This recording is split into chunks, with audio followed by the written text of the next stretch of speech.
Você está ouvindo Senai Infocast.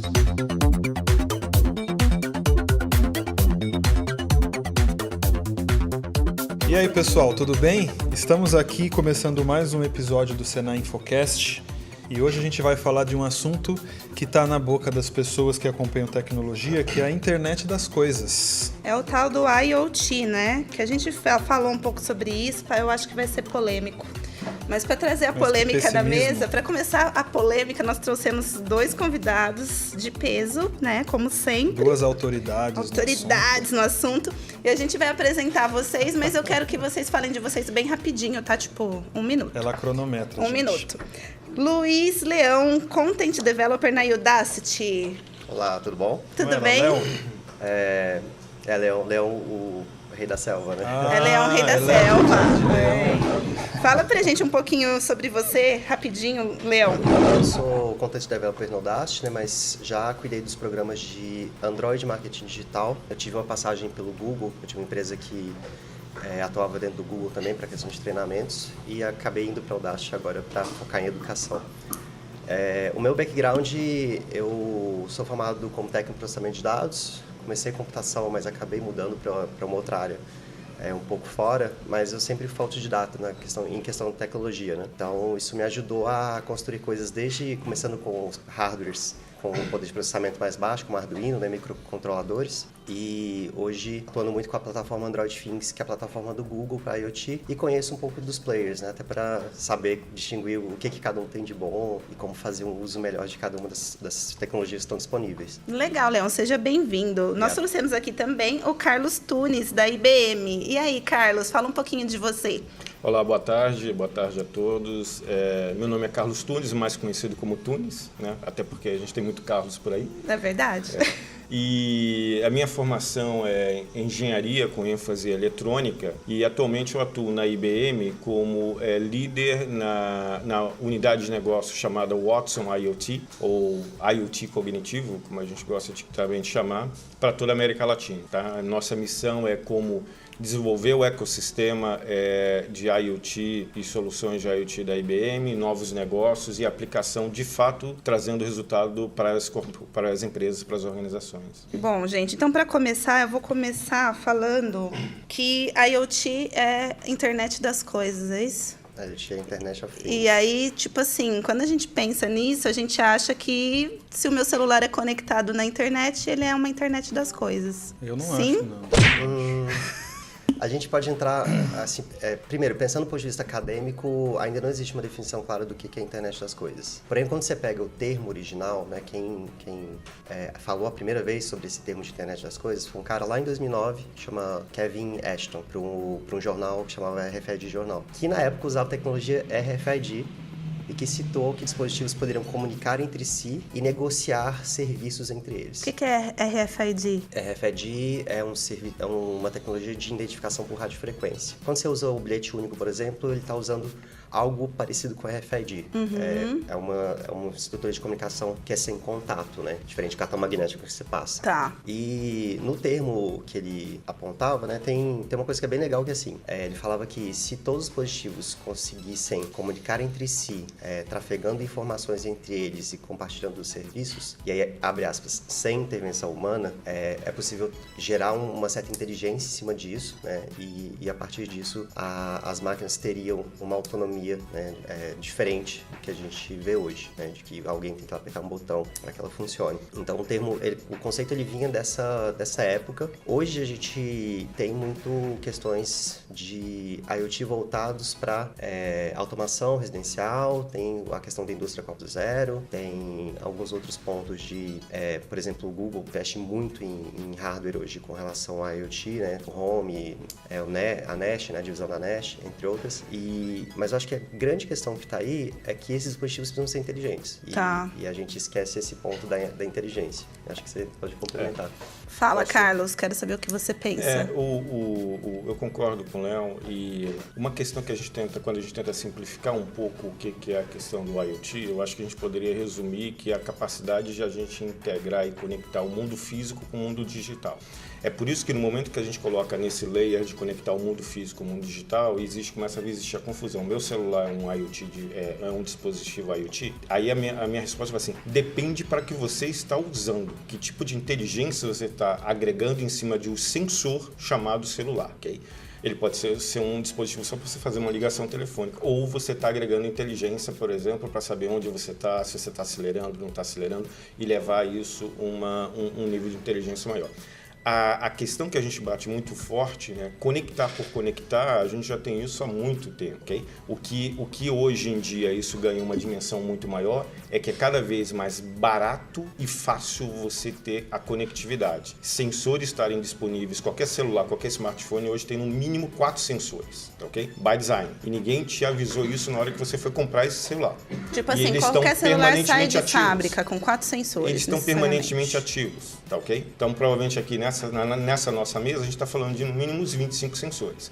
E aí vem uma outra questão muito forte hoje, que é a diferença do IoT com um ambiente simples de automação, é que hoje, cada vez mais, IoT ele é invisível e intuitivo. É como o Léo comentou, ninguém me perguntou que eu tenho que apertar um botão para mandar uma minha informação, mas os nossos celulares estão mandando as informações desses sensores.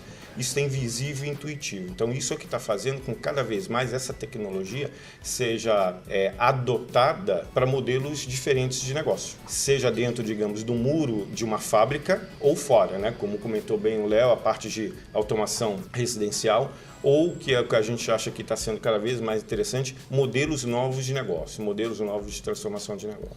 Então, mas por exemplo, quando a gente apresentou o tema, trazendo ele como algo polêmico, que existe uma dúvida nossa de se o que as pessoas estão chamando de IoT é só uma questão meio que de marca, né? Tipo, é uma etiqueta que a gente está colocando num conjunto de coisas que já existiam antes e que a gente está agora só dando esse nome, né, porque o IoT em si é uma tecnologia nova, porque toda vez que eu estou, né, essas definições que vocês estão trazendo, parece que a gente está simplesmente fazendo uso de coisas que já estavam disponíveis antes, né? Como a própria internet, o RFID, essa comunicação entre dispositivos de alguma maneira e essa inteligência que cada um deles pode ter, nenhuma dessas coisas isoladamente ela surgiu agora em 2009, né? Que nem ele citou. Eram coisas que já tinha. Então dá para a gente afirmar que o que a gente está chamando de IoT é simplesmente essa maneira nova de reorganizar tecnologias que já tinham? Ou tem alguma coisa que surgiu de fato nova que não tinha antes? Depende, assim, porque cada vez mais protocolos estão aparecendo. Embora, por exemplo, se você pegar os principais players hoje de IoT, do ponto de vista IoT, quando eu penso no termo, para mim é coisas conectadas entre si, talvez conectadas com a internet. Então, a forma de conexão, ela já existe. Então, isso ninguém está reinventando a roda dizendo que é um esquema novo. Não, ou usa Bluetooth, ou usa 6LoWPAN, que é parecido com Bluetooth que integra Wi-Fi, ou usa Wi-Fi, ou usa rede celular. Então, do ponto de vista da camada de comunicação, é igualzinho qualquer outro dispositivo.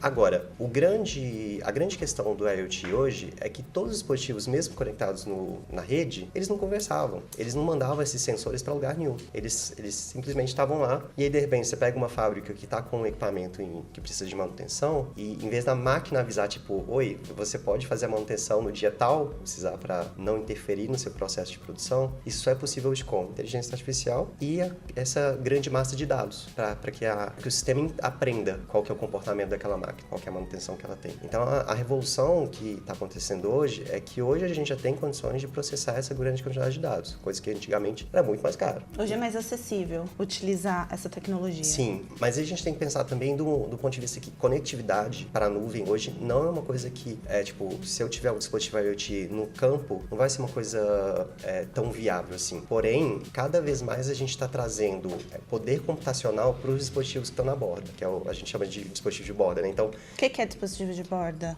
São aqueles dispositivos que têm uma função final. Então, por exemplo, eu tenho um sensor de solo, eu tenho um sensor de luminosidade, tenho um sensor de chuva, né, para ver pluviometria. Que são coisas que já estão no campo, já estão lá. Eles podem estar lá ou pode ser implementado com a conectividade. Tá, com facilidade. velocidade, é isso que você está dizendo. Isso, mas é um pouco mais do que isso, assim. Imagina que se eu fosse colocar um hardware super complexo, super poderoso nesse sensor, junto para processar esse dado do sensor lá, ainda é caro. Né? Então, a proposta, acho que de todos os players, né? Você pode falar um pouco da IBM também, colocar um dispositivo mais barato nesses sensores de borda, né? Que tem essa atividade final, e ter um gateway que aprende e processa. Então, eu posso injetar um hardware especializado para trabalhar com inteligência artificial nesse gateway, e se necessário, eu mando para a nuvem. Tá, gateway... Gateway imagina que é um concentrador de informações que estão recebendo informações desses diversos sensores, e aí ele pode estar habilitado a uma tomada de decisão para aquele sensor. Sim. E ele decidir no momento que ele vai conectar ou requerer uma conexão mais robusta com a nuvem ou não. Exato. Complementando aqui, em cima da tua pergunta, Ricardo, eu acho que a internet das coisas é uma evolução de várias tecnologias que a gente estava vendo, né? Como o Leão comentou, bem colocado. Eu tenho cada vez mais a capacidade de sensores muito mais acessíveis em termos financeiros, que faz com que eu tenha uma diversidade maior de sensores. Antigamente a gente falava de sensores, tinha aquela questão de padrão de automação. Hoje, como ele falou, tem medição de umidade do solo, medição de vento. Eu falei, ok, mas a minha estação meteorológica sempre teve medição de vento. Mas agora eu coloco medição de vento dentro do meu carro, onde antes não se imaginava ter isso. Porque é fácil então a tecnologia está chegando nas pessoas. Mas, Gabi, dentro de uma cadeia de valor de IoT, sensor é um componente. Esses sensores, eles estão conectados ou embarcados em alguns dispositivos, tá ok? Que estão conectados ou não através de uma rede, onde você vai armazenar dados e vai estar sendo interpretado por uma solução de negócio. Aí que está a inteligência, como o Leão estava falando. A questão é, o que me interessa hoje eu ter um oceano de dados gerado por sensores de IoT. Aliás, né? 80% dos dados gerados hoje na humanidade são não estruturados. E a IoT é um grande contribuidor disso. E quando a gente fala não estruturados, estamos dizendo o quê? Que são todos aqueles dados hoje que não está naquele formato tradicional que a gente conhece, que é um banco de dados, tabelas... Então a gente não está usando, não consegue muito usar eles para nada. Esse é o ponto. Quando a gente fala de IoT cognitivo, significa como eu uso conceitos de inteligência artificial, conceitos de interpretação de dados não estruturados, então leia-se texto, figuras, filme, som, traduzir isso em inteligência. Então hoje a gente está falando, por exemplo, da mesma forma que a gente analisa um dado objetivo da umidade do solo, você também pode pegar a gravação do motor de um trator funcionando e ter uma interpretação qual é a falha que está tendo baseado no som, ok? Então assim, eu tenho um IoT device gerando e capturando um dado não estruturado chamado som e isso sendo interpretado de outro lado. Isso é revolucionário. Isso é revolucionário, mas já está sendo usado. Eu não estou falando que é futurista, tá? Sim, não, mas foi revolucionário, já existe. E aí eu acho que está a grande, desculpe colocar, a beleza, né, quando a gente fala do IoT. É que primeiro que está acessível a todos, tá? Porque você pode consumir isso como serviços, como o Leão comentou, na nuvem. Então, eu que sou uma startup ou um desenvolvedor lá dentro da minha casa, eu posso criar protótipos de IoT extremamente adequados para uma indústria de grande porte, ok? E isso você depois ganha em escala, simplesmente significa colocar mais sensores e ganhar em escala, né? E a outra beleza, como eu falei, é de que você pode exatamente gerar situações totalmente transformacionais de negócio, ok? Um outro ponto importante que o Leão comentou aqui, né, o que a gente chama de...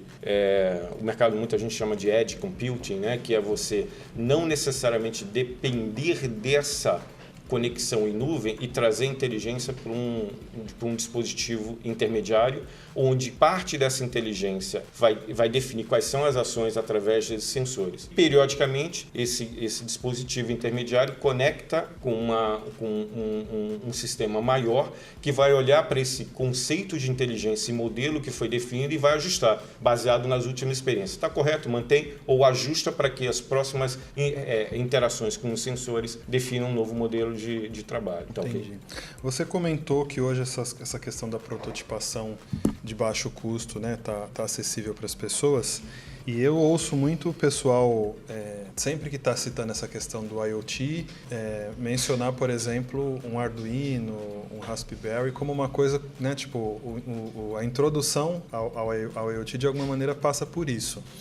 Mas, passada essa fase de entender o conceito, de aprender a tecnologia, a gente tem, de fato, esse tipo de hardware sendo usado para soluções reais? Tipo, o Arduino, no final das contas, é o que a gente vai encontrar lá numa fazenda que está tentando colocar IoT no seu processo? O conceito depende, né? Porque, assim, uma coisa que tem que ficar bem claro para quem quer desenvolver IoT é que Raspberry Pi e o Arduino, por si só, eles são plataformas de prototipação. Então, assim, o que importa no Arduino mesmo é o chip do microcontrolador. O que importa no Raspberry Pi é o chip do processador dele. Quando você for desenvolver um produto mesmo, tipo, você prototipa no Arduino, prototipa no ESP, né, que é uma plataforma que já tem acesso ao Wi-Fi, você prototipa no RASP, mas na hora que você fala assim, olha, o protótipo funciona, consegui validar, isso de fato vai ser o meu produto. Beleza.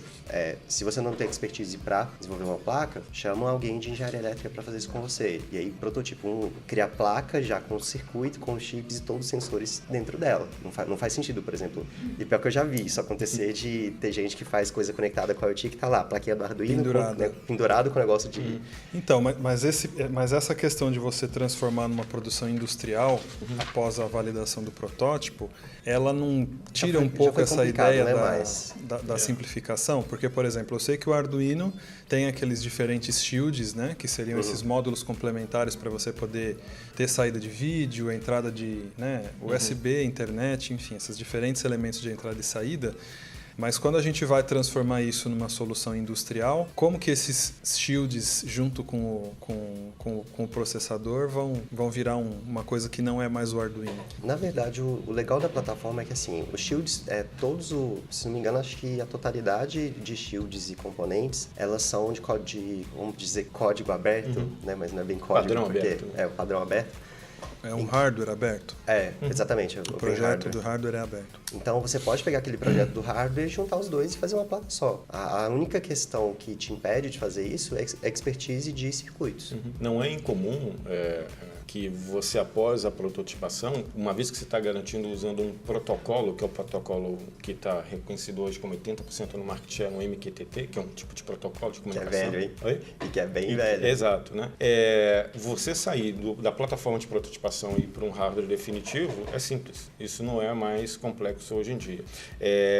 O que a gente tem tido uma experiência bastante interessante, e aí não só com a questão dos desenvolvedores, mas aplicado de fato a negócios, que a preocupação de ganho de escala não tem que estar só na parte técnica eletroeletrônica, e sim na aplicação de escala em termos de negócio, ok? O que eu quero dizer com isso? Que aquele componente ele tem que se encaixar, por exemplo, no preço final de um produto, no preço final de um serviço, que uma determinada empresa vai estar tirando proveito disso, ok? Tá. Então não é só hoje em dia, na hora que você vai estar aplicando de fato, não é só o aspecto tecnológico de fazer, mas como é que eu desenho meu modelo de negócio para tirar proveito disso. Mas hoje a gente tem... então, assim, eu comecei brincando, né? Que se eu tenho um celular com internet, ele é IoT, porque talvez a gente remeta, né? Que internet das coisas é as coisas terem internet, que vocês já me disseram que não é isso. Mas vocês trouxeram, então, essa questão da conectividade, da inteligência, de tratar dados, e que isso, sim, que seria uma tecnologia IoT. Nesse sentido, essa tecnologia, você fala muito de negócios no campo e tal. Onde que está muito bem aplicado já o IoT, que a gente possa dar de exemplos para que as pessoas consigam visualizar como que essa tecnologia é importante e revolucionária? Eu acho que a gente tem hoje exemplos em todas as verticais. Isso é uma coisa interessante de IoT. Não tem nenhuma vertical de negócio, seja do setor financeiro, seja na prestação de serviço, que você não tenha um caso onde a IoT está sendo diferencial. Tá? Eu vou tentar mostrar aqui 2 casos para a gente tocar alguns exemplos, se você me permitir. O primeiro, por exemplo, uma empresa de seguros de automóveis, que ele quer entender o seu perfil de condução, okay? Para que ele consiga te levar uma oferta de seguros diferenciada. Ou seja, eu dou desconto para você se é um bom condutor e eu diminuo o desconto se você não é um bom condutor na minha análise. A primeira pergunta é como é que eu analiso se é um bom condutor ou não. Hoje, a análise, ou até então, a análise era feita através de um formulário. Você respondia e assinava assim, eu prometo e juro que não estou mentindo. Todos os homens acham que são, mas não são, né? Resumindo.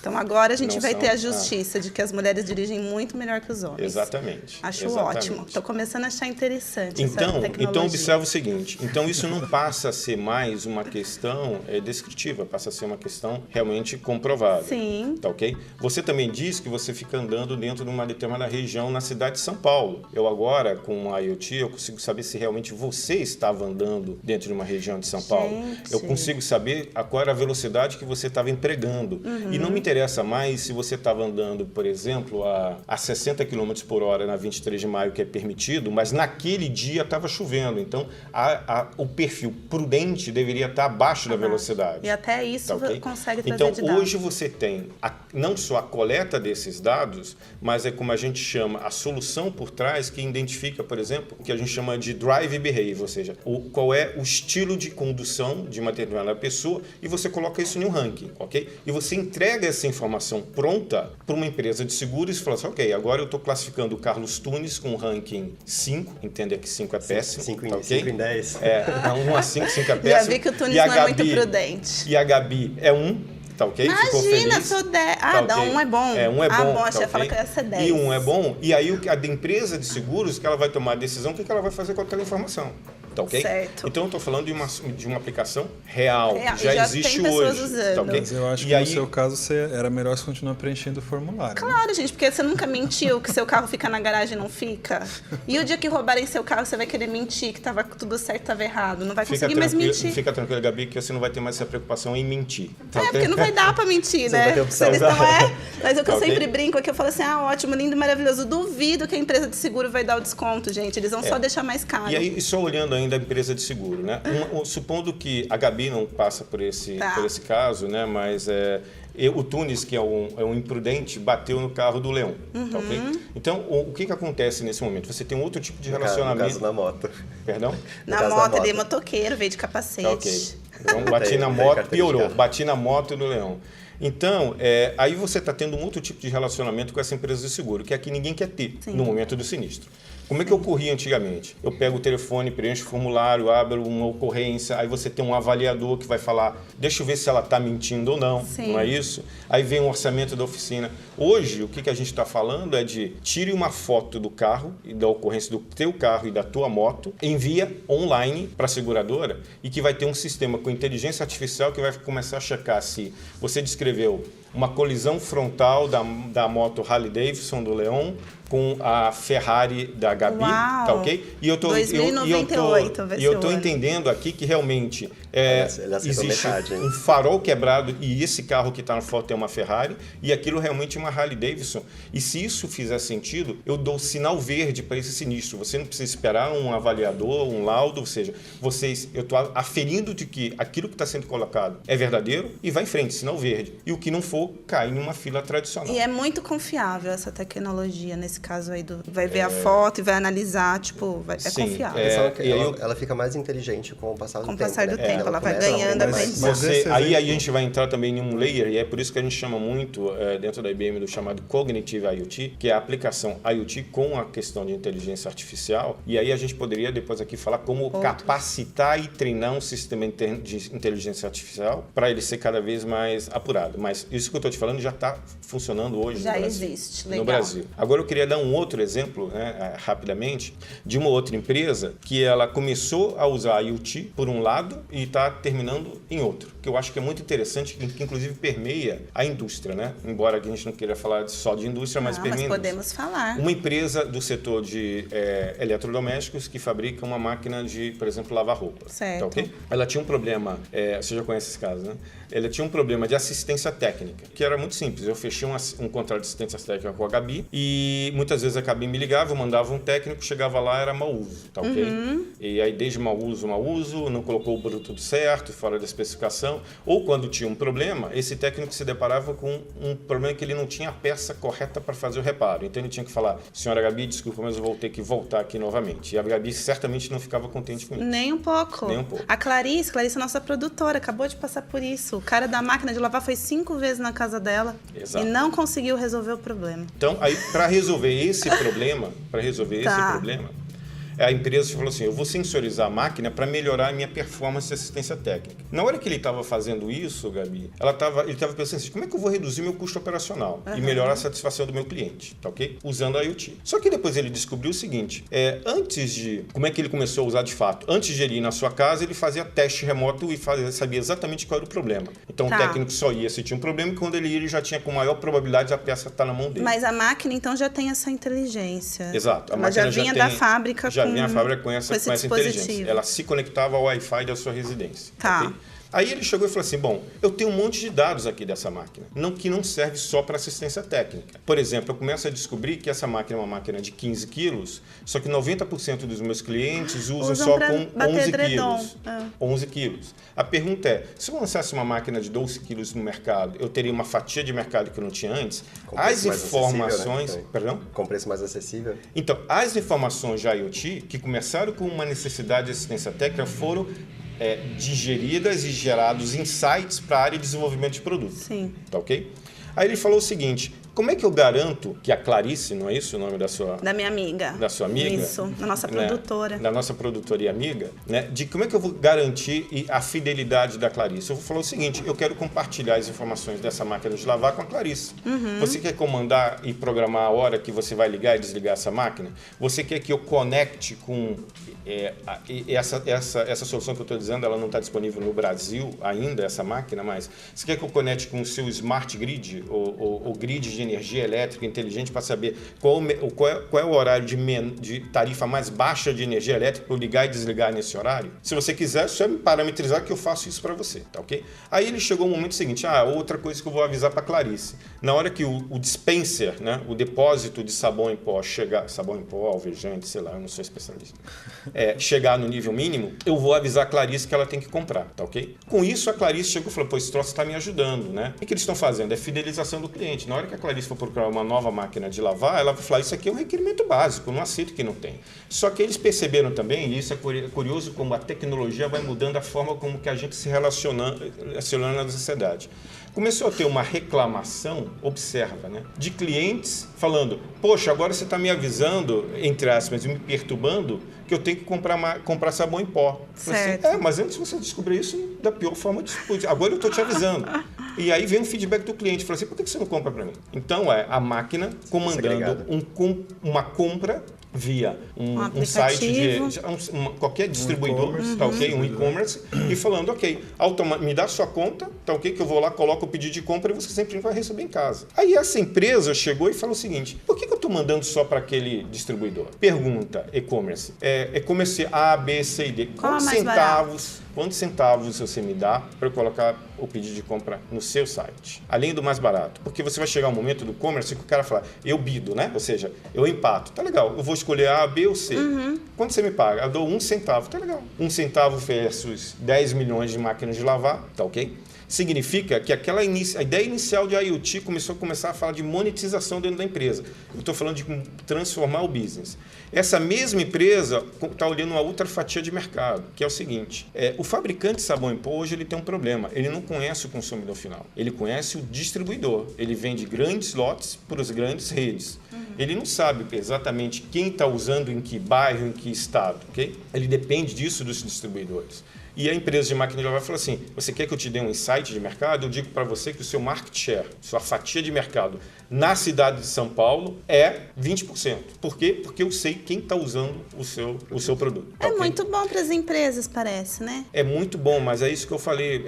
Não só bem para as empresas. Observa que a Clarice, nossa produtora amiga, ela começou a ficar contente também. Porque ela está sendo melhor atendida, você está facilitando a vida dela. E esse case rolou esses dois lados. Isso o cliente cliente ficou super satisfeito. Esses são os dois casos, são cases reais. Eu só queria usá-los como exemplo, é que é o seguinte, primeiro é que nos dois casos, você está levando uma economia para dentro da empresa e está levando um nível de satisfação para o cliente final. É aí que eu falo, tem que ter valor para quem está usando nas duas pontas, senão você desiste, senão esses projetos morrem. Não faz sentido, né? Exatamente. E segundo, que é o caso da máquina de lavar, é que observa como o IoT, ele começou, entre aspas, dentro da fábrica e foi para fora. Então, hoje, a IoT, ele não tem mais uma limitação de barreiras físicas dentro dos muros, digamos, de uma corporação. Mas esse exemplo que você citou, eu acho que ele é ótimo no sentido de comodidade que ele traz, né?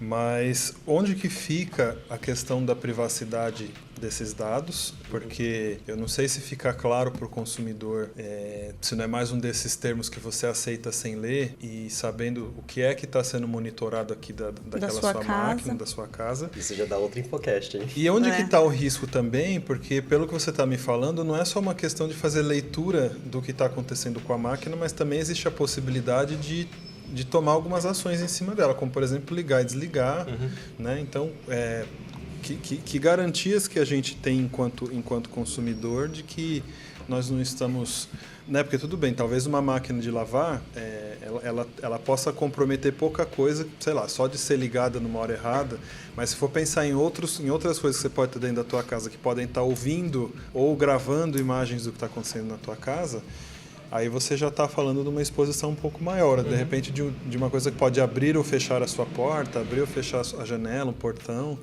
né?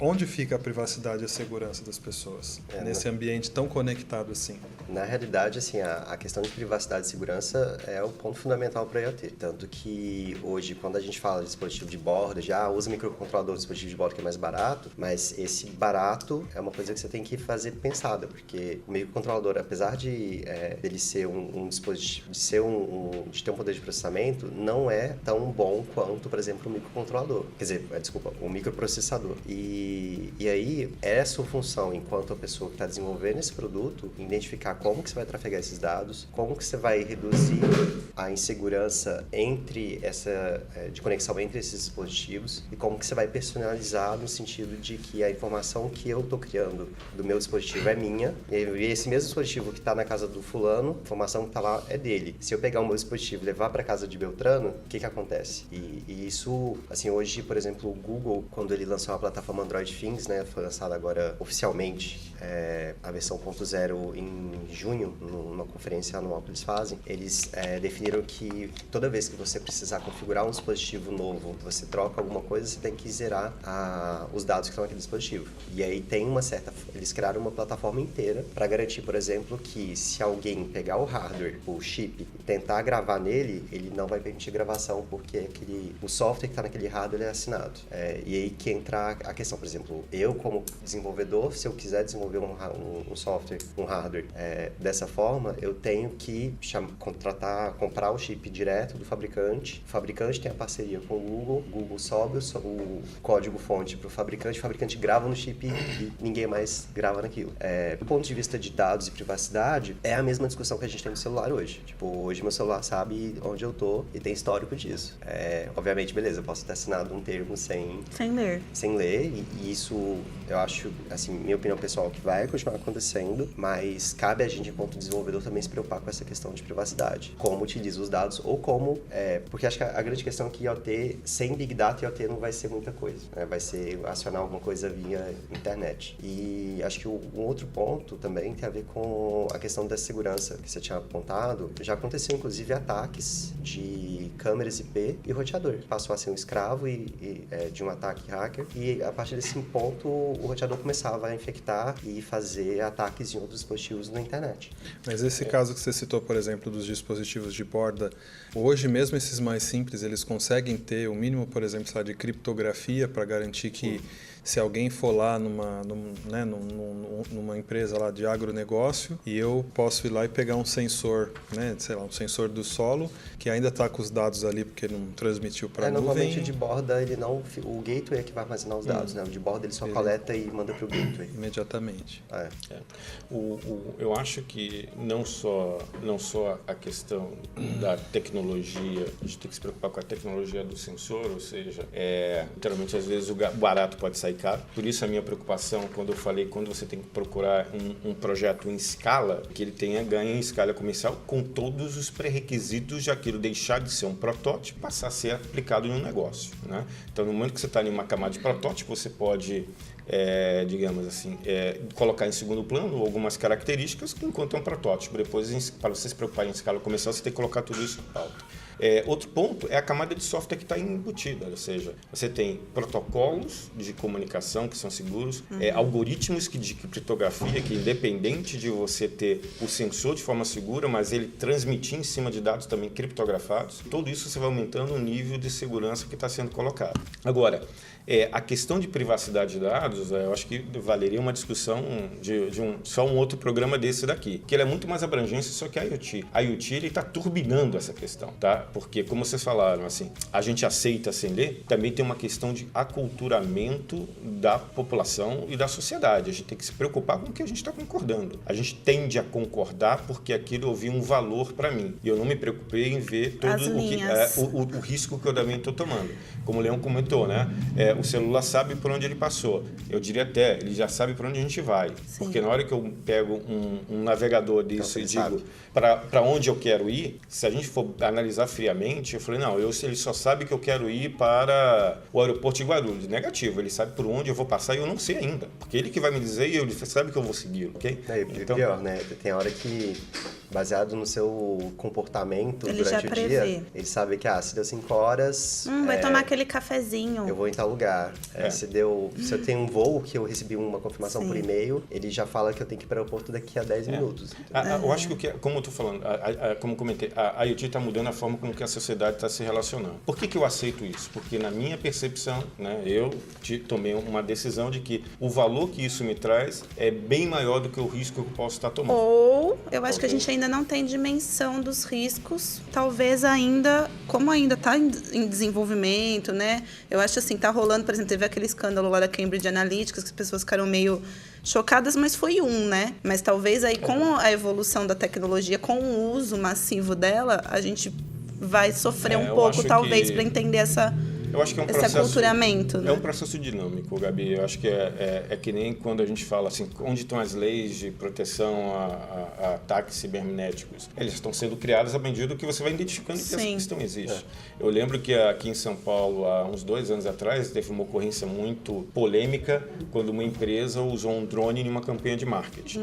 Lembro. Uhum. No dia seguinte, falaram, isso está proibido, é inadmissível. E o cara perguntou assim, onde está escrito que isso é proibido? É verdade. Então vamos criar uma norma para proibir o uso do drone em grandes avenidas, etc.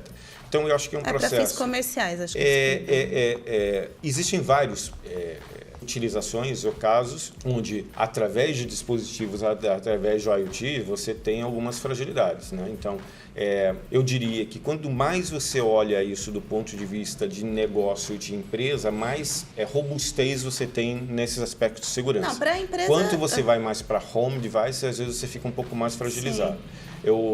Há 2 semanas atrás, eu estava lendo um caso real de assédio moral através de dispositivos conectados. Tá, okay? Como foi isso? Que eu nunca tinha escutado isso antes. Era um caso onde você teve um casal que passou por um processo de separação não amigável, só que a pessoa que saiu da casa, ele tinha um controle da casa, através dos dispositivos. Então, ele esfriava a casa. Gente, isso é muito Black Mirror. Então, mas... novamente, assim, você nunca tinha escutado, eu já escutei. Que vingança isso, mais tecnológica. Nossa, eu queria ser essa vingativa. Quem eu imaginava. Oi?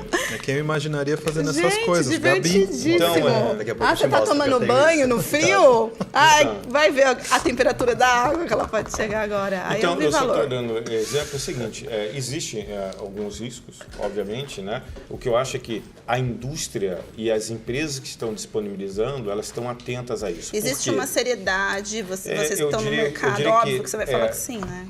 Não, acho que é mais não é essa questão de seriedade. Eu acho que isso é mandatório. Nenhuma empresa séria realmente pode levar uma solução que coloque em risco a vida de pessoas ou coloque em algum tipo de risco. O que eu acho que está sendo muito bom agora é que a sociedade está tomando, está se dando conta que isso é importante, entendeu? E está valorizando que realmente isso seja importante, né? E aí é como o Leão tinha comentado, né? Eu posso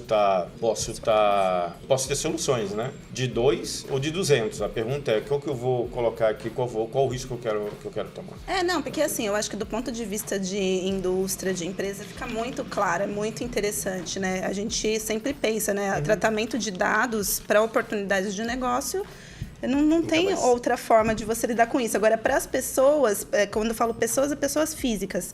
Eu ainda fico muito na dúvida, porque, por exemplo, quando você me fala, porque aí a seguradora pode oferecer vantagens. Eu acho muito mais possível as vantagens serem para elas e esquecerem essa parte da vantagem para a pessoa física, sabe? Tipo Gente, assim, mas como você desacredita das seguradoras? Gente, eu desacredito muito, porque eu nunca vi. É o que eu falo, sabe? Veja eu acho o andamento do plano de saúde particular no Brasil, Mas eu acho, entendeu? Gabi, Eu acho muito complicado isso. Eu não vejo. Eu tenho essa dificuldade de enxergar a tecnologia chegando para a pessoa física em forma de benefício, porque para lucro de empresa, não tenho dúvidas. Eu, inclusive, óbvio, trabalho com marketing. Achei incrível, entendeu? A aplicação que você deu aí da máquina de lavar é incrível em vários aspectos, entendeu? Mas aí o que eu me questiono é assim. Você não poderia, por exemplo, no meu caso, talvez eu me interessaria que a máquina tivesse essa inteligência, mas eu não gostaria que meu dado fosse para a empresa de sabão em pó, entendeu? Mas, poderíamos parar no ponto Gabi, menor, entendeu? Talvez eu não tenha me expressado. Quem monetiza, eu estou falando das empresas sérias, quem monetiza uma informação para uma empresa de CPG, de Consumer Products, né, sobre a máquina, ele não está falando da informação da Gabi. Ele está falando de uma informação segmentada, Massiva, de um insight. né? Ele está falando o seguinte... supondo aqui, no centro de São Paulo, tem 1 milhão de máquinas conectadas, tá ok? Tem a da Gabi, tem o do Leon, tem o do Ricardo e o do Tunes. Eu não vou falar para a empresa CPG que a Gabi está usando o produto A. Ele vai falar o seguinte, eu estou te afirmando que a sua fatia de mercado é 50% daqui. Expandido. E eu ainda posso dizer o seguinte, caso eu tenha informação. E a faixa etária é de 20 a 30 anos, tá ok? E ponto. Dados Uma generalistas. segmentação. Agora, a não pergunta... identificada. Aí eu queria falar assim, só colocar, isso não te feriu, tá ok? A empresa de CPG, para ela, isso tem um tremendo valor e ele não está interessado se é o Tunes ou a Gabi. Ele falou assim, importante que eu achava que nessa região eu tinha 13 milhões de clientes meus, eu acabei de descobrir que só tenho 1,5. Então, e isso vai definir minha estratégia de mercado. Eu não preciso saber se é o Tunes, ou o Leão ou o Ricardo. Isso substitui o fato de ter que colocar alguém na rua fazendo pesquisa. Sim, Exato. Da ponto de vista de marketing é muito interessante, sem dúvidas. Agora, eu costumo falar, né? Tem que ser bom para todo mundo, Gabi, entendeu? Eu acho que as grandes plataformas que usam o IoT está sendo bom para o cliente final e está sendo bom para a empresa também. Tem outros exemplos. Eu posso sair da área de seguro de automóvel ou da máquina de lavar e para seguro de saúde, ok? Hoje, a IoT está transformando a indústria chamada de home care. Antigamente, existia uma tendência na área médica de você deshospitalizar, não sei se existe esse termo, mas a gente acabou de criar aqui. Pode criar? Pode criar, fica à Tá criado, vontade. tá criado. Deshospitalizar o paciente e, dependendo qual for o protocolo, tratar em casa. Sim. Tá ok? Até por características Humanizadoras. humanizadoras e de risco hospitalar. Né? O problema é que cuidar em casa é caro. Sim. Principalmente quando tem que levar. Agora, começa a imaginar que eu tenho hoje um conjunto de dispositivos IoT conectados que antes não existiam. Antes eu tinha que estar lá com 2 enfermeiros, um plantonista ir lá visitar, tomar a nota do que aconteceu. Medir pressão. Que hoje um médico ou um assistente ou um enfermeiro remotamente consegue analisar isso e receber alertas caso alguma condição específica daquele quadro saia do padrão. Aí você fala o seguinte, isso é bom para o paciente? É bom para a empresa de seguro de saúde? Também é. Outro exemplo é detectar, por exemplo, queda de idoso. Exato. E aí, se você tem uma casa que tem câmera, a máquina pode aprender o que é o idoso caído, o que é o idoso andando, em outra situação, e em cima disso tomar uma decisão. Pode prever, tipo, ele vai cair. Então Exato. Olha como é interessante a questão de IoT. A solução pode estar baseada em ensinar câmeras, baseado em imagem, ou eu posso estar tão simples como uma pulseira que tem um acelerômetro, tá ok? Que é o mesmo conceito de eu descobrir se você está indo rápido ou não em uma via, se eu tive uma queda ou não tive uma queda, entendeu? Então, observe que são distintos sensores, usos, que podem estar chegando ao mesmo objetivo. Onde está uma riqueza na inteligência? É quando eu começo a combinar todos eles. Quando, assim, 80% de chance de que caiu por causa da informação da pulseira. Mas combinado com o da câmera, eu chego à conclusão que esse cara caiu mesmo, não tenho mais dúvida disso. Quando eu pego isso e vou para dentro de uma indústria, por exemplo, estou falando de que eu consigo fazer, como o Leão comentou, a predição de quando o equipamento vai falhar com semanas de antecedência, ok? Que é aplicar inteligência com informações que estão vindo da automação industrial, como sempre vieram há 20 e 30 anos, complementado com informações que estão vindo de outros IoT devices que eu estou colocando lá pontualmente ou não, tá ok? Combinar essa informação de dados estruturado e não estruturado e falar o seguinte, esse equipamento, embora você olhe cada um dos 80 medidores que ele tem, nenhum dele está acusando falha, mas eu estou te dizendo com 95% de chance, de certeza de que em 2 semanas ele vai falhar com esse código, baseado no padrão de comportamento que ele está tendo. É a aplicação de inteligência artificial sobre essa questão de sensoriamento. Ô, Tunis, e como é que está, então, a utilização do IoT na indústria brasileira? O que a gente precisa melhorar em ponto de vista tanto de infraestrutura como de incentivos, comparado aí com o mundo? Como estamos? A gente tem hoje aí expoentes em termos de IoT aplicado em indústria, né? Então, dentro da própria comunidade europeia, a Alemanha é um expoente nisso. Não é à toa de que o nosso... A Alemanha tem cases incríveis. É o principal país. De todos os... Eu não diria que é o principal país. Eles foram um dos pioneiros, né? E às vezes até por ser pioneiro e por um incentivo muito forte, você começa a ter soluções. Não é à toa de que o nosso centro global de IoT está baseado na Alemanha, tá ok? Mas hoje você tem excelentes soluções ao redor do mundo inteiro, tá? Eu acho de que quando a gente olha aqui a indústria nacional, eu acho que a gente tem tudo para decolar e tirar proveito disso. Eu acho que não existe hoje uma restrição tecnológica, tá? Não existe mais como existia há 20 anos atrás, uma barreira tecnológica que no Brasil não está disponível, uma determinada tecnologia que está disponível no mundo. Está acessível, basta atitude. E aí quando eu falo atitude quem é a empresa, como a empresa da fabricação de máquina vaga, fala assim, eu quero dar uma solução de negócio para isso e ser transformador, entendeu? Eu não estou ferindo nenhum aspecto de legalidade, então estou propondo um novo modelo de negócio. Eu acho que o que a gente poderia estar ousando mais é tomar a frente, ter atitude em ocupar um espaço no mercado que muitas vezes não tem. A IoT, você começa a falar muito de indústria 4.0, transformação digital. Tem 3 pilares aí que são importantes, né? Primeiro, como é que eu faço uso disso para reduzir o meu custo operacional, tá ok? E as indústrias estão sempre procurando reduzir o custo operacional. Então, a gente deu vários exemplos aqui que eu posso falar assim, isso vai reduzir o custo operacional, é bom para a indústria. Segundo, como é que eu faço o customer engagement? Atrair cada vez mais o cliente. Mesmo uma indústria, eu posso estar cada vez mais trazendo esse cliente mais próximo de mim. Exemplo da máquina de lavar. Exemplo do carro conectado. Carro conectado é bom para quem? Para todo mundo. O fabricante hoje captura informações de um carro conectado que melhora o design dele. Aliás, eu falei que uma indústria hoje ele pode fazer a predição de quando o equipamento vai falhar. A gente trabalha hoje com clientes da indústria automobilística que ele não tem mais, a Gabi não tem mais aquela informação de que você tem que trocar o óleo a cada 10 mil quilômetros. Essa é bom para você. Ou um ano. Ou um ano. E se vira e controle isso, né? Sim. No máximo aparecia uma luz e falou assim, tá chegando a hora da manutenção. Agora ele fala o seguinte, eu controlo para você. você. Que Gabi, como é uma boa condutora, eu posso trocar o óleo com 15 mil quilômetros. Mas o Tunis, que é um cara muito agressivo, eu vou ter que trocar com 8 mil. E eu vou estar analisando os dados do seu carro e vou te avisar o melhor momento. Ah, então Esquece. os frentistas estão perdidos, até que eles agendar, tentam né? trocar nosso Esse é óleo o sem ponto, precisar. mas olha o ponto que o Leão Estão comentou aqui, perdidos. que é muito importante. Isso já seria uma facilidade, mas só que olha como as empresas estão mudando a relação. A relação de uma montadora com a concessionária muitas vezes é criticada, porque existe uma pressão da montadora, a concessionária tem que ir lá, tem margens pequenas, etc. Só que onde a concessionária ganha dinheiro? Com a prestação de serviço. Então, o que a montadora está falando? Já que eu sei que eu vou ter que fazer a troca de óleo do carro da Gabi, e ela passa normalmente por essa rua, eu vou colocar na agenda da concessionária B, então estou ajudando a encher a agenda de serviço da concessionária B. O que a concessionária fala? Isso é bom para mim, estou abrindo a minha agenda para você, faz o que você quiser. Então, no momento que você consegue ter essas ideias que seja um processo colaborativo entre todos, ninguém fica reativo a isso. Mas você não me respondeu exatamente. As indústrias brasileiras estão indo atrás dessa tecnologia ou ainda está difícil, está devagar?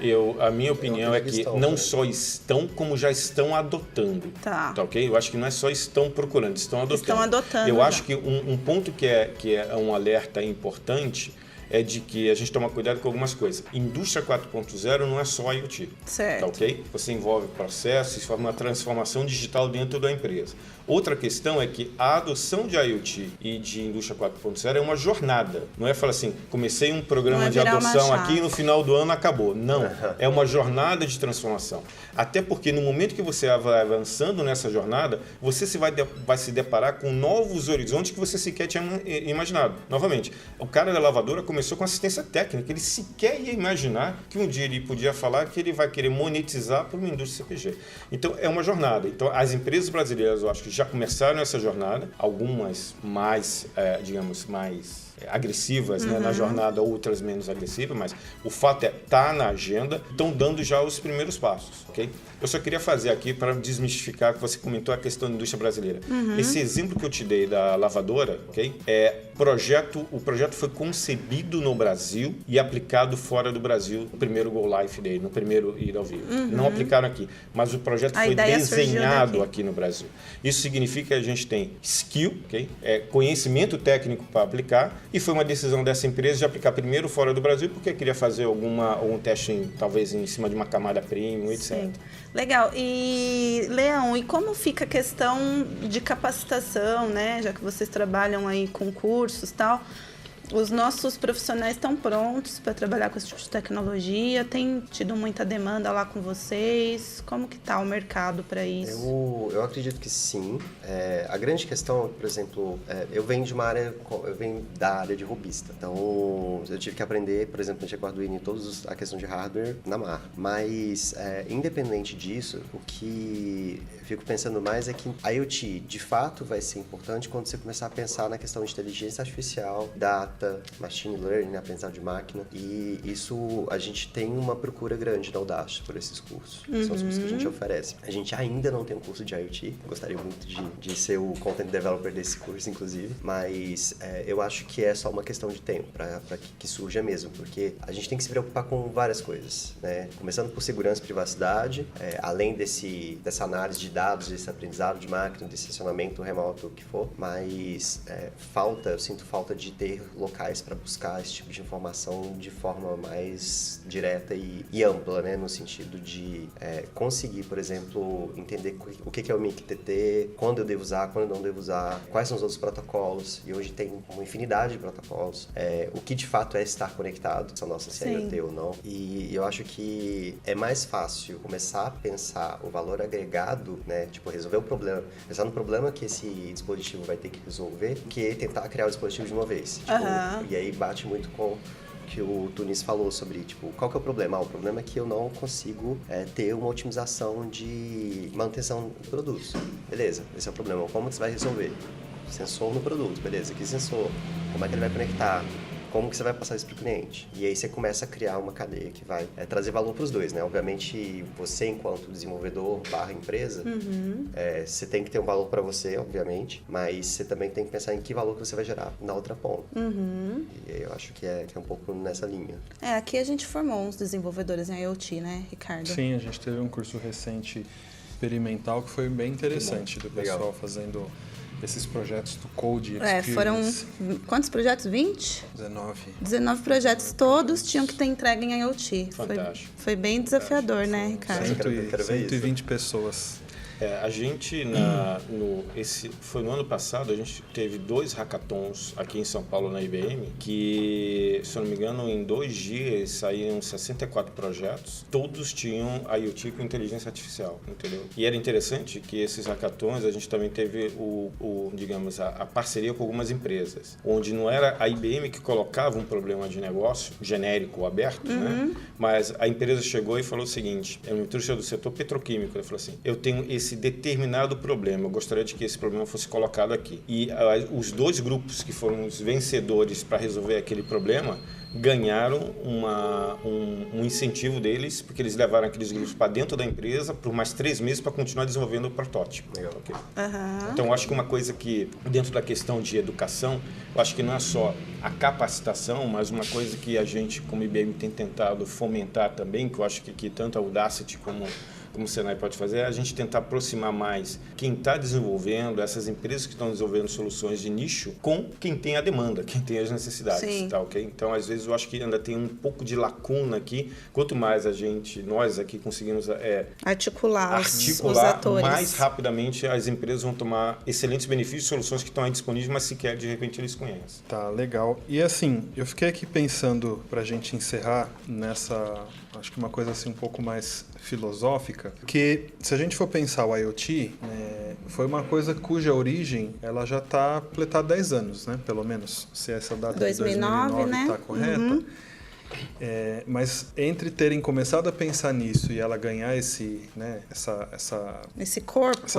corpo todo que está no mercado, levou um pouco de tempo. Vocês enxergam alguma coisa que seria uma evolução, uma transformação, que hoje a gente está chamando de IoT, que já está começando a dar alguns sinais, mas que talvez vai ser algo que daqui 5 a 10 anos é que vai ser realidade? O que seria uma grande transformação dessa tecnologia? Eu fico pensando muito que, para mim, a tecnologia boa é a tecnologia que você não vê. É transparente, você não sabe que ela está lá, mas ela está. Eu gosto muito de pensar na discussão, por exemplo, de carros autônomos, né? A gente pensa que não é uma realidade no Brasil, mas já tem pesquisa e são carros com relação a carro autônomo. E eu imagino, por exemplo, uma discussão de cidade inteligente, por exemplo. Então, pode acontecer, e eu acho que isso pensando no futuro, né? É algo que pode acontecer, que, por exemplo, vamos pensar que não vai ter mais semáforo na cidade. Então, o sistema sabe onde você está, os carros param porque tem uma pessoa passando ali, pronto, sabe? E isso porque a tecnologia chegou em todos os dispositivos que você imaginar. A conectividade chegou em todos os dispositivos que você imaginar. Hoje a gente já usa serviço de GPS que pega aquela informação de você trafegando na rua, calcula a distância e sabe se o lugar está congestionado ou não. O que eu fico imaginando é como que eu posso ultrapassar essa coleta, né? Além de, sei lá, simplesmente ficar nessa linha de vou botar no mapa para o usuário. Então, o ponto dessa tecnologia invisível é exatamente isso. Tipo, tá acontecendo, eu estou coletando esse dado e, de repente, por exemplo, eu sei que já tem um acidente ali porque eu passei de certa forma, tive que cruzar na faixa em tal momento. E cada vez mais, por exemplo, tecnologia de GPS com precisão está chegando. Já tem pesquisas para garantir precisão de menos de 1 metro. Então, você sabe exatamente que você está naquela faixa. Você sabe se está comendo faixa, inclusive.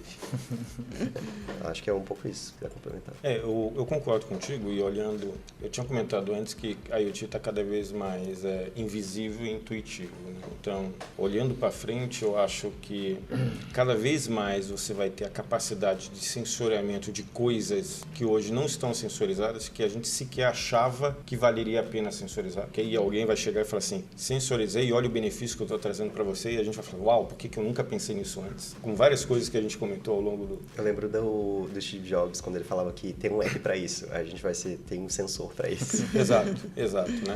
E esse sensor, ele vai estar invisível para nós e a gente vai se relacionar com ele, ou ele vai se relacionar com um ecossistema de forma intuitiva. A gente ainda fala de carro autônomo, a gente tem um projeto como empresa americana do primeiro micro-ônibus autônomo. A diferença de um carro para o micro-ônibus é que o micro-ônibus ele não sabe quem está entrando nele e para onde que essa pessoa vai. E você se relaciona com ele em linguagem natural e ele toma as decisões para onde você vai, roteirizando, olhando todo mundo que está naquele ônibus. Então, cada vez mais isso vai estar intuitivo e invisível. E eu acho que lá na frente a gente vai estar falando de uma camada que hoje a gente fala de inteligência artificial, que a gente ainda fala, o sensor manda e eu tomo uma decisão numa camada de inteligência artificial. Vai chegar um momento que essa camada aqui vai estar tão padronizada que eu vou descer isso para o nível do dispositivo ou que sai um dia para dentro de um sensor, ok? Onde esse sensor ele não está simplesmente capturando, mas ele já está com a capacidade, usando características de inteligência artificial para uma tomada de decisão lá na microponta, está olhando bem à frente.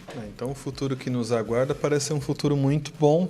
Tirando para Gabi, que continua preocupada com as empresas seguradoras. Daqui 30 anos a gente conversa de novo. Vamos marcar então a gente mais já teve um algumas broadcast, datas, esse broadcast daqui a 30 anos seria diferente, né? Eu vou fazer o seguinte, eu vou marcar um desse daqui, alguns meses de você com o nosso entrevistado do episódio lá. Como que chamava o nosso episódio sobre segurança da informação?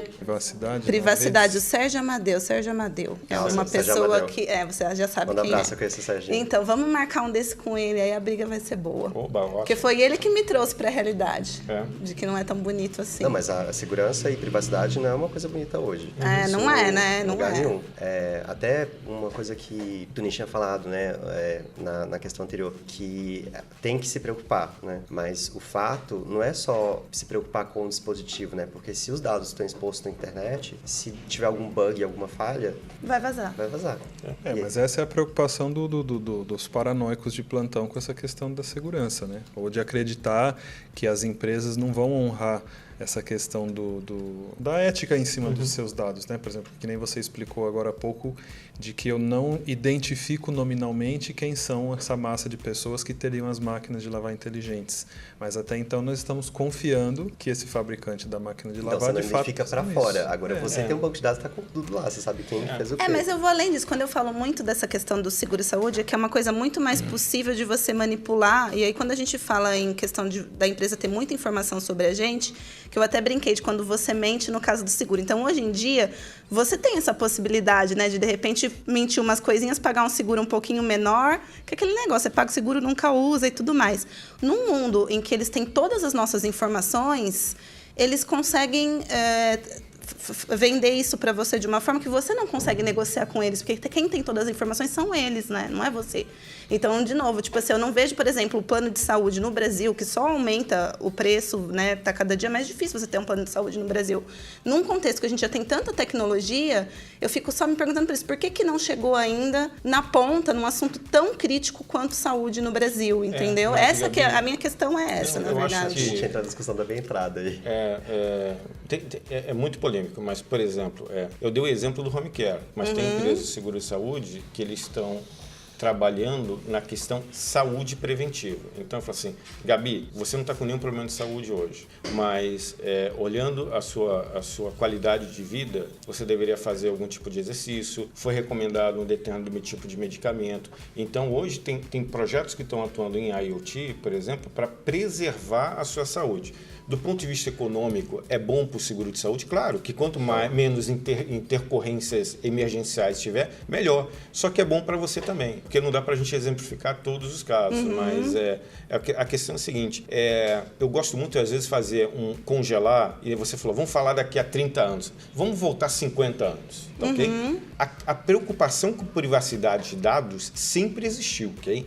O problema é quanto a gente estava exposto. Com o mundo digital, e a IoT está potencializando, a gente está muito mais exposto, mas sempre existiu. Não era incomum a gente olhar algumas empresas que tinham uma coisa chamada sala-cofre. O que era sala-cofre? Ele não guardava dinheiro, ele guardava documentos confidenciais. Era chamado exatamente de sala-cofre. Por quê? Porque eu tinha que garantir a segurança daqueles dados confidenciais. Tá, ok? Se o Leão tinha que ter uma autorização do diretor da empresa para poder acessar a sala-cofre, porque ele teria acesso a dados confidenciais. No momento que isso deixou de ser físico e passou a ser digital, a mesma preocupação existe, só que agora a gente tem que tomar essas medidas dentro do mundo digital, ok? Tá ok, gente. Muito bacana, mas... Marcado daqui a 30 anos, é isso? Não, daqui 2 meses com o Sérgio Amadeu, porque ele fala da privacidade de um jeito legal. E uma coisa que você falou agora com relação à questão de como você se porta ao responder o seguro, ou como numa situação hipotética. A questão que tá da empresa ter os seus dados e conseguir aferir melhor, é que se eu sei que o risco daquela pessoa de ter alguma intercorrência hospitalar é baixo, eu não preciso cobrar. Então, mas essa é a minha pergunta, eu concordo, mas eles já fazem isso hoje? Porque hoje, é o que eu estou te falando, com a vinda da tecnologia, você ter um seguro-saúde no Brasil particular está cada dia mais difícil, cada dia mais caro. Então, não é uma realidade que esse desconto está sendo aplicado, entendeu? Quando você ofere o perfil. E aí, quando a gente fala de vantagens para o usuário, eu vejo muito as vantagens que a gente traz para a classe média alta mesmo, que é essa questão do preventivo. O que eu me pergunto é, por que a tecnologia não está ainda trazendo vantagens claras para quem não tem recurso? Porque essas pessoas não se relacionam tanto com grandes players de mercado, com grandes empresas, talvez, né? Então, assim, porque os governos ainda não se apropriaram dessa tecnologia, mas então, essa é a minha questão, entendeu? Será que não daria, então, por exemplo, um Doutor Consulta, que é um aplicativo que eu acho super interessante, que quebra um pouco essa lógica, que tem um valor social, entendeu? Mas, Gabi, eu acho que novamente vem aquela questão da atitude, né? Quem quer sair primeiro na frente? Eu tenho me relacionado com algumas empresas do setor de indústria, ok? Que eles estão falando o seguinte: eu quero levar uma informação de qualidade de vida para o meu funcionário, porque eu tenho aqui um índice de funcionários com pressão alta, ok? Aí eu passo mais um ano, vem o exame periódico, aumentou o índice, e eu falei, cara, como é que aumentou o índice se esse cara teoricamente estava medicado desde o ano passado? Aí a pergunta assim, mas ele realmente estava sendo medicado? E ele então pergunta assim, como é que eu consigo garantir a qualidade de vida desse meu funcionário? Quer dizer, certamente tem uma empresa de seguro por trás, mas quem está tomando a iniciativa é a indústria e ela vai pressionar a seguro de saúde. Eu falei, e aí? Vem comigo, como é que você vai disponibilizar isso? Talvez a empresa de seguro fale assim, opa, vou tomar isso como uma oportunidade, disponibilizar para essa indústria, mas abrir para outras. Entendeu? Aguardemos. Gente, obrigada pela participação de vocês. Pessoal, comentem, digam o que vocês acharam, deem ideias de assuntos, temas para discutirmos aqui. E obrigada pela participação. E não vamos guardar privacidade, vamos compartilhar com todo mundo, né? O podcast não precisa ter privacidade, gente. Compartilhem. Os comentários são públicos, né? Mas Tunes e Léo, muito obrigado pela participação de vocês. Imagina, prazer. E para o que estão nos ouvindo, até a próxima. Tchau. Tchau. Você ouviu o Senai Infocast. Acesse nosso site infocast.senai.io. Lá você encontra todos os nossos episódios. Baixe no seu celular e ouça quando e onde quiser. Aproveite para curtir nossas redes sociais e nos avaliar no iTunes. E não se esqueça de comentar o que achou do episódio. Se gostou, recomende para um amigo.